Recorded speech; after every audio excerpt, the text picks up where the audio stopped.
ഈ Nilambur ഇലക്ഷനുമായി sir prediction നടത്തിയിട്ടുണ്ട്. Sir പറയുന്നത് 32,000 വോട്ടിന് വിജയിക്കുന്നതാണ്. സാർ എന്താണ് ഇത്രയും വലിയൊരു ഭൂരിപക്ഷം പ്രഡിക്റ്റ് ചെയ്യാൻ കാരണം? ഷിബിലി, ആ ചോദ്യം ചോദിച്ചത് നന്നായി, നിലമ്പൂരുമായി ബന്ധപ്പെട്ട്. കാരണം എല്ലാവർക്കും തന്നെ ഒരു അത്ഭുതമാണ് ഞാൻ എങ്ങനെയാണ് ഇത്രയും വലിയൊരു ഭൂരിപക്ഷം പ്രഡിക്റ്റ് ചെയ്തത്. ഞാനത് വെറുതെ കാണാതെ പറഞ്ഞൊരു കാര്യമൊന്നുമല്ല. ശരിക്കും 23-ാം തീയതി റിസൾട്ട് വരുമ്പോൾ കാണാം എന്നെനിക്ക് പറയാനുള്ളൂ. ഒന്നാമത്തെ കാര്യം, പുതുപ്പള്ളി തെരഞ്ഞെടുപ്പിൽ ഞാൻ ഏറ്റവും ആദ്യമായി 36,440 വോട്ടുകൾക്ക് ജയിക്കുമെന്ന് പറഞ്ഞ് പ്രഡിക്റ്റ് ചെയ്തതാണ്. അത് കൃത്യമായി പോസ്റ്റൽ വോട്ട് എണ്ണുന്നതിന് മുമ്പ് ഞാൻ പറഞ്ഞ കൗണ്ടുമായിട്ട് ഏതാണ്ട് 20 എണ്ണത്തിൻ്റെ വ്യത്യാസമേ ഉണ്ടായിട്ടുള്ളൂ. പിന്നെ പോസ്റ്റൽ വോട്ട് കൂടി എണ്ണിയപ്പോഴാണ് 37,000-അപ്പുറത്തേക്ക് പോയത്. പക്ഷേ എങ്കിൽ പോലും അത് നിങ്ങൾക്കറിയാമല്ലോ, ഒരു 1000 വോട്ടിൽ താഴെ മാത്രമേ വ്യത്യാസം ഉണ്ടായിരുന്നുള്ളൂ. ഇവിടെ അത് പറയാൻ യഥാർത്ഥത്തിൽ അത് അന്ന് മരിച്ച ഉമ്മൻചാണ്ടിയാണ് മത്സരിച്ചത് എന്നുള്ളത് കൊണ്ടാണ് ഞാനത് പറഞ്ഞത്. അത്ര വലിയ വികാരം അവിടെ ഉണ്ടായിരുന്നു എന്ന് എനിക്കറിയാം. 61% വോട്ടുകൾ അവിടെ പുതുപ്പള്ളിയിൽ നേടിയിരുന്നു. നിലമ്പൂരിനെ കുറിച്ച് നിങ്ങൾ പഠിക്കുമ്പോൾ കൃത്യമായിട്ട് നമ്മൾ മനസ്സിലാക്കേണ്ട ഒരു കാര്യം എന്ന് പറഞ്ഞാൽ, കഴിഞ്ഞ തവണ, അതായത് ഈ കഴിഞ്ഞ പ്രിയങ്ക ഗാന്ധി മത്സരിച്ചപ്പോൾ 67.8, ഏതാണ്ട് 68% വോട്ടുകളും, അതുപോലെ അതിന് മുൻപ് 65% വോട്ടുകളും രാഹുൽ ഗാന്ധി നേടിയിട്ടുണ്ട്. ഇനി ഞാൻ ഷിബിലിയോട് മറ്റൊരു കണക്കൂടി പറയാം. ലോക്സഭാ തെരഞ്ഞെടുപ്പിൻ്റെ കണക്കെടുത്ത് വെച്ചിട്ടുണ്ടെങ്കിൽ ഏറ്റവും ഈ 2019 രാഹുൽ ഗാന്ധി നിലമ്പൂർ മണ്ഡലത്തിൽ നിന്ന് മാത്രം നേടിയ ഭൂരിപക്ഷം എത്രയാണെന്നറിയാമോ? നിലമ്പൂർ മണ്ഡലത്തിൽ നിന്ന് മാത്രം നേടിയ 2019 61,060 വോട്ടിന്റെ ഭൂരിപക്ഷമാണ്. എന്ന് പറഞ്ഞിട്ടുണ്ടെങ്കിൽ യഥാർത്ഥത്തിൽ രാഹുൽ ഗാന്ധിയെ സംബന്ധിച്ചോളം ഏതാണ്ട് 1,00,000-അടുത്ത് വോട്ട് വരികയും മറ്റേ ആളെ സംബന്ധിച്ച് 40,000 വോട്ടുകൾ LDFന് കിട്ടിയുള്ളൂ എന്ന് പറയുന്നൊരു അവസ്ഥയുണ്ട്. ഇനി നമ്മൾ തൊട്ടടുത്ത തെരഞ്ഞെടുപ്പായിട്ടുള്ള 2024, അതായത് രാഹുൽ ഗാന്ധി തന്നെ വീണ്ടും മത്സരിച്ച തെരഞ്ഞെടുപ്പിൽ രാഹുൽ ഗാന്ധിയുടെ വോട്ട് എന്ന് പറയുന്നത് ഏതാണ്ട് ഇതുപോലെ തന്നെയാണ്. അന്ന് രാഹുൽ ഗാന്ധി കിട്ടിയ ഭൂരിപക്ഷം എന്ന് പറയുന്നത് 56,000-ആണ്. എവിടെ നിന്ന്? നിലമ്പൂരിൽ നിന്ന് മാത്രം. അതായത് 7 നിയമസഭാ മണ്ഡലങ്ങളുള്ളതിൽ നിലമ്പൂരിൽ നിന്ന് മാത്രം കിട്ടിയ രാഹുൽ ഗാന്ധിയുടെ ഭൂരിപക്ഷമാണ് ഞാൻ പറഞ്ഞത്. ഇനി ഇതെല്ലാം വിട്ടിട്ട് നമ്മൾ ഈ ലാസ്റ്റത്തെ തെരഞ്ഞെടുപ്പിലേക്ക് വരാം. അതായത് രാഹുൽ ഗാന്ധി അവിടെ നിന്ന് അമേഠിയിൽ 2 സ്ഥലത്തും ജയിച്ചതുകൊണ്ട് ഇവിടെ രാജിവെച്ചപ്പോൾ പ്രിയങ്ക ഗാന്ധി വന്ന് മത്സരിച്ചല്ലോ. ആ പ്രിയങ്ക ഗാന്ധി വന്ന് മത്സരിച്ച തെരഞ്ഞെടുപ്പിൽ ഷിബിലി അറിയേണ്ടത് ഏറ്റവും കുറവ് പോളിംഗ് ഉണ്ടായ തെരഞ്ഞെടുപ്പാണ്. എന്ന് പറഞ്ഞാൽ എൻ്റെ ഓർമ്മ ശരിയാണെങ്കിൽ അതിൻ്റെ 61% പോളിംഗ് ഉണ്ടായിട്ടുള്ളൂ. 1,60,000 വോട്ടുകളെ പോള് ചെയ്യപ്പെട്ടുള്ളൂ.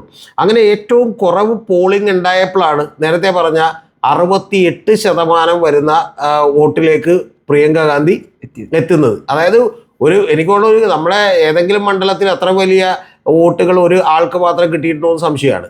ഇനി LDFന് കിട്ടിയ എത്രയെന്നറിയോ? 21% വോട്ടുകളാണ്. എന്ന് പറഞ്ഞാൽ ഒരു 97,000 വോട്ടുകൾ, 99,000-അടുത്ത് വോട്ടുകൾ യഥാർത്ഥത്തിൽ പ്രിയങ്ക ഗാന്ധിക്ക് കിട്ടുമ്പോൾ അതേസമയം 30,000 വോട്ടുകൾ മാത്രമാണ് LDFന് കിട്ടിയത്. അതുകൊണ്ട് അവർ ഉണ്ടായിട്ടുള്ള ലാസ്റ്റ് ബൈ ഇലക്ഷനിൽ ഉണ്ടായിട്ടുള്ള ഭൂരിപക്ഷം എന്ന് പറയുന്നത് 65,132 വോട്ടുകളാണ് നിലമ്പൂരിൽ നിന്ന് മാത്രം. അതായത് 65,132 വോട്ടുകളുടെ ഭൂരിപക്ഷമാണ് പ്രിയങ്ക ഗാന്ധിക്ക് കിട്ടിയത്. ഞാൻ ഉറച്ചു വിശ്വസിക്കുന്നു 2024 രാഹുൽ ഗാന്ധിക്ക് കിട്ടിയതും 2019 കിട്ടിയതും 2024 ബൈ ഇലക്ഷനിൽ പ്രിയങ്ക ഗാന്ധിക്ക് കിട്ടിയതുമായിട്ടുള്ള 65,000 വോട്ടിൻ്റെ ഭൂരിപക്ഷം പിടിച്ചു നിർത്തൽ ബുദ്ധിമുട്ടായിരിക്കും. പക്ഷേ നമ്മൾ മനസ്സിലാക്കേണ്ട ഒരു കാര്യം, കോൺഗ്രസിന് വോട്ട് ചെയ്യാൻ കഴിയുന്ന അത്രയും വലിയൊരു ബേസ് വോട്ട് അവിടെ ഉണ്ട്. അതായത് 68% ജനങ്ങൾ വേണമെങ്കിൽ കോൺഗ്രസിന് വോട്ട് ചെയ്യാവുന്ന അത്രമാത്രം വോട്ട് ബേസ് കോൺഗ്രസിനുള്ള, അതേപോലെ തന്നെ LDFനും ഏതാണ്ടൊരു ഈ പറയുന്ന പോലെ വോട്ട് ബേസ് വേണമെങ്കിൽ തീരെ 21% കുറയാവുന്ന ഒരു മണ്ഡലമാണ് ഇത് എന്നുള്ളത് നിങ്ങൾ മനസ്സിലാക്കണം. പക്ഷേ നിയമസഭയിലേക്ക് വരുമ്പോൾ ഒരു പ്രധാനപ്പെട്ട പ്രശ്നമുണ്ട്. 43-ൽ താഴ്ന്നിട്ടില്ല. 44% താഴ്ന്നിട്ടില്ല. പക്ഷേ 44% താഴ്ന്നിട്ടില്ലെങ്കിൽ പോലും ഇത്തവണത്തെ തെരഞ്ഞെടുപ്പ് വ്യത്യസ്തമായിരിക്കും എന്നാണ് ഞാൻ വിചാരിക്കുന്നത്. കാരണം അതിഭീകരമായിട്ടുള്ള ഒരു വലിയ ഭൂരിപക്ഷം തന്നെ ആര്യാടൻ ഷൗക്കത്തിനെ കാത്തിരിക്കുന്നു എന്നാണ് എനിക്ക് പറയാനുള്ളത്. ഒരു സംശയവും എനിക്കില്ല. ഒരു 50-52% അതായത് 49% വോട്ടാണ് 2001 ജയിച്ചപ്പോൾ അവർക്ക് കിട്ടിയിട്ടുള്ളത്, 2011 കിട്ടിയിട്ടുള്ളത്. അപ്പോൾ അതിനുശേഷം അതിനേക്കാൾ വലിയ ഭൂരിപക്ഷം, 3-4% കൂടുതൽ കിട്ടാൻ പോകുന്ന ഒരു തെരഞ്ഞെടുപ്പായിരിക്കും ഇത് എന്നുള്ള കാര്യത്തിൽ എനിക്ക് സംശയമില്ല. കാരണം വന്യമൃഗങ്ങളുടെ ആക്രമണം കൊണ്ട് സ്വന്തം അയൽവാസികൾ മരിക്കുന്നത് കണ്ട് രോഷം പൂണ്ടിരിക്കുന്ന ഒരു ജനങ്ങളുടെ ഇടയിലോട്ടാണ് ഈ തെരഞ്ഞെടുപ്പ് ചെല്ലുന്നത്. കൂടാതെ ഭരണവിരുദ്ധ വികാരത്തിന്റെ വേലിയേറ്റം കൂടി ഉണ്ട് എന്നുള്ളതാണ് വാസ്തവം. അതുപോലെ ഇവിടെ BJPയുടെ സ്ഥാനാർത്ഥി ഇല്ലാത്തതും ഒരു ഘടകമാവില്ലേ? BJPയുടെ സ്ഥാനാർത്ഥി ഇല്ലാത്തത് എല്ലാവരും പറയുന്നത് പോലെ അത് LDFന്റെ വോട്ടുകൾ, LDFന് അങ്ങനെ തന്നെ BJPക്കാർ വോട്ട് ചെയ്യുമെന്നൊക്കെ പറഞ്ഞാൽ വെറും അസംബന്ധമാണ്. 2011 ഏതാണ്ട് 3.3% വോട്ടാണ് ബി ജെ പിക്ക് ഉണ്ടായിരുന്നത്. ഇപ്പം അത് അവർക്ക് യഥാർത്ഥത്തിൽ ഒരു 10%-ഓളം വോട്ടുണ്ട്. ഏറ്റവും കൂടുതൽ വോട്ട് പിടിച്ചത് രാഹുൽ ഗാന്ധി ഇവിടെ നിന്ന് മത്സരിക്കുമ്പോൾ പോലും കെ സുരേന്ദ്രനാണ്. ഇനി ഏറ്റവും വലിയ തമാശ എന്താണെന്ന് വെച്ചാൽ 30,000 വോട്ടുകൾക്കടുത്തോട്ട് കഴിഞ്ഞ പാർലമെന്റ് തെരഞ്ഞെടുപ്പിൽ പ്രിയങ്ക ഗാന്ധി മത്സരിക്കുമ്പോൾ CPM-ഉം LDF-നും ഒക്കെ വോട്ട് പോയപ്പോൾ പോലും 13,000 വോട്ടുകൾ ആർക്ക് കിട്ടിയിട്ടുണ്ട്? ഈ പറയുന്ന BJP-ക്ക് കിട്ടിയിട്ടുണ്ട്, അതായത് NDA-ക്ക് കിട്ടിയിട്ടുണ്ട്. അപ്പോൾ അതായത് ഒരു 10%-ഓളം വോട്ടുകൾ അവർക്കുണ്ട്. പക്ഷേ അവർ സ്ഥാനാർത്ഥിയെ നിർത്തും, ഇപ്പോൾ BDJS-നെ നിർത്തുമെന്നാണ് ഞാൻ വിചാരിക്കുന്നത്. നിർത്തിയില്ലെങ്കിൽ എന്ത് സംഭവിക്കുമെന്ന് വെച്ചാൽ ഈ 10% വോട്ടുകൾ 13,000 വോട്ടുകൾ എന്ന് പറയുന്ന, അല്ലെങ്കിൽ 17,000 വോട്ടുകൾ ഉണ്ടെങ്കിൽ അതൊന്നും ഹാർഡ് കോർ BJP വോട്ടുകളല്ല. പകരം അതിലൊരു 3,000-ഓ 4,000-ഓ മാത്രമേ BJP പ്രവർത്തകരുടെ വോട്ടുകൾ നിലമ്പൂരിൽ ഉണ്ടാകൂ. പക്ഷെ ബാക്കിയുള്ള 10,000 വോട്ടുകൾ എന്ന് പറയുന്നത് യഥാർത്ഥത്തിൽ ഒരു ഈ പറയുന്ന അനുഭാവികളുടെ വോട്ടാണ്. ആ അനുഭാവികളുടെ വോട്ട് 100% ഞാൻ ഉറപ്പിച്ച് പറയുന്നു, അതൊരിക്കലും BJP വിചാരിച്ചാൽ പോലും LDF-ലേക്ക് ഒന്നും കൊടുക്കാൻ കഴിയില്ല. പകരം ഭരണവിരുദ്ധ വികാരം വേലിയേറ്റം നടക്കുന്ന തെരഞ്ഞെടുപ്പിൽ തീർച്ചയായിട്ടും അത് ആര്യാൻ ഷൗക്കത്തിനും UDF-നും അനുകൂലമായിട്ടായിരിക്കും വരിക. അത്തരത്തിലുള്ള കാര്യങ്ങളുള്ളത് കൊണ്ടാണ് ഞാൻ കൃത്യമായി പറഞ്ഞത്, ഏറ്റവും കുറഞ്ഞ് ഞാൻ ഇപ്പോഴും ആവർത്തിക്കുന്നു, 32,000 വോട്ടിനെങ്കിലും ജയിക്കും. സാർ പറയുന്നത് 32,000 എന്നുള്ളത്. അൻവർ ഇങ്ങനെ മത്സരിക്കുകയാണെങ്കിൽ ഈ ഭൂരിപക്ഷത്തിൽ മാറ്റം വരില്ലേ? എൻ്റെ അൻവർ മത്സരിക്കുകയാണെങ്കിൽ, തീർച്ചയായിട്ടും PV അൻവർ മത്സരിക്കുകയാണെങ്കിൽ ഈ ഭൂരിപക്ഷത്തിൽ ചെറിയ തോതിലുള്ള മാറ്റമൊക്കെ ഉണ്ടായേക്കാം. പക്ഷേ എങ്കിൽ പോലും UDF-ന് ജയിക്കാൻ തന്നെയാണ് സാധ്യത എന്നാണ് ഞാൻ വിചാരിക്കുന്നത്. അതിൻ്റെ പ്രധാനപ്പെട്ട കാര്യം, കേരളത്തിലാകെ PC ജോർജും അങ്ങനെ വേറൊരാളും മാത്രമേ എന്ത് ചെയ്തിട്ടുള്ളൂ, ഈ പറയുന്ന ഒറ്റക്ക് നിന്ന് ഒരു ഭൂരിപക്ഷത്തിലേക്ക് ജയമൊക്കെ സാധ്യമായിട്ടുള്ളൂ. ഞാൻ വളരെ ഓപ്പണായിട്ട് പറഞ്ഞിട്ടുണ്ടെങ്കിൽ, കൃത്യമായി നിങ്ങളോട് പറഞ്ഞാൽ അൻവർ അങ്ങനെ മത്സരിക്കും, PV അൻവർ മത്സരിക്കുമെന്ന് ഞാൻ വിചാരിക്കുന്നതേയില്ല.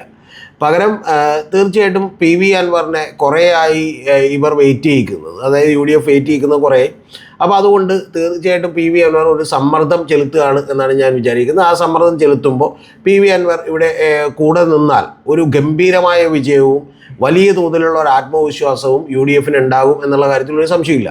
അതിന് പകരം PV അൻവർ പോയി മത്സരിച്ചാൽ, PV അൻവർ തരക്കേടില്ലാത്ത, ഒരുപക്ഷെ PV അൻവർ എവിടെയെങ്കിലും മത്സരിച്ചാൽ പിടിക്കുന്നത്, ഇപ്പോൾ ചേലക്കരയിൽ മത്സരിച്ചാൽ പിടിക്കുന്ന വോട്ടൊന്നും അല്ല പിടിക്കാൻ പോകുന്നത്. കാരണം ഇപ്പോൾ നിലമ്പൂർ അദ്ദേഹത്തിൻ്റെ തട്ടക്കമാണ്, അദ്ദേഹം 2 തവണ MLA ആയിരുന്നതാണ്, അതുകൊണ്ട് തീർച്ചയായിട്ടും വോട്ടുകൾ പിടിച്ചേക്കാം. പക്ഷേ എങ്കിൽ പോലും അത് PV അൻവർ പോലും ചെയ്യുമെന്ന് ഞാൻ വിചാരിക്കുന്നില്ല. കാരണം ഒന്ന്, ഇപ്പോൾ LDF-ൻ്റെ ഒപ്പമല്ല അദ്ദേഹം നിൽക്കുന്നത്, അല്ലെങ്കിൽ ഇപ്പോൾ UDF-നൊപ്പം ചേരുക എന്നുള്ളതാണ് സാധാരണ എളുപ്പത്തിൽ രാഷ്ട്രീയത്തിലുള്ള ഒരു വഴി എന്ന് പറയുന്നത്. അല്ലെങ്കിൽ വലിയ തോതിലുള്ള ഒരു ചലഞ്ച് ഏറ്റെടുക്കുകയും ഒറ്റക്ക് നിൽക്കാനുള്ള, അല്ലെങ്കിൽ തൃണമൂൽ കോൺഗ്രസ്സായി ഒറ്റക്ക് ഒരു പാർട്ടി ബിൽഡ് ചെയ്തെടുക്കാനുള്ള, അല്ലെങ്കിൽ അവർക്ക് വലിയ സ്വാധീനമുണ്ടെന്ന് തെളിയിക്കാനുള്ളൊരു കാര്യം PV അൻവർ ചെയ്യേണ്ടി വരും.